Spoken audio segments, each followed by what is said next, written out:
সাইকেলে চড়বে, নজরটা সামনে রাখবে, মাজাটা সোজা রাখবে, আস্তে আস্তে পেট্রোল করতে থাকো, চলতে থাকো। যাচ্ছে, যেতে যেতে ধপাস করে পড়ে যাচ্ছে, এভাবে আবার একটু মাজাটা সোজা কর না দেখি। এভাবে চলতে চলতে আচার খেতে খেতে এক সময় সে সাইকেল চালানটা শিখে ফেলল। কখন শিক্ষা বলবো?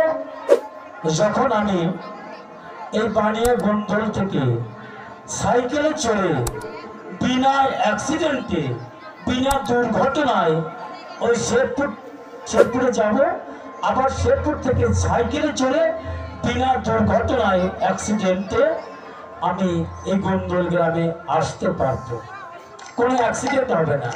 এটাই হলো শিক্ষা, বুঝে নেবেন। অত সহজ না। এইরকম যাদের শিক্ষা আছে খুব সাবধান, যেন দুর্ঘটনা না হয়। মা, দুর্ঘটনা হলে সর্বনাশ। তাই এটা হলো শিক্ষা। এমন শিক্ষা মন্ত্র নিয়ে আপনারা এগিয়ে যাবেন, আপনাদের ভজন পথ সুগম হবে। তাই হরিবল হরিবল হরিবল। এ হলো দীক্ষা শিক্ষার বিশ্লেষণ। মনে ঘুরবেন, ওই একজন কীর্তন এসেছিল, আমাদের দীক্ষা কাকে বলে, শিক্ষা কাকে বলে, দুই একটি কথা বলেছে।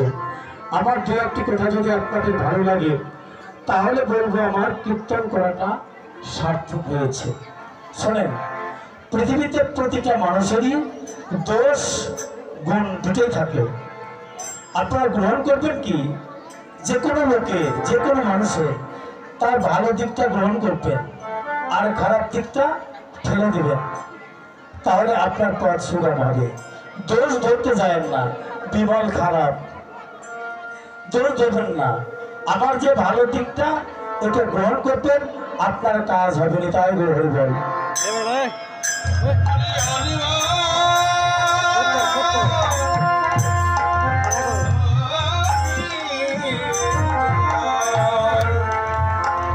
তাই রাধারানী আজ রাধা গোবিন্দ জেগে উঠেছে, জেগে উঠে রাধারানীর পথে রাধারানী যাচ্ছে, গোবিন্দের পথে গোবিন্দ চলে যাচ্ছে।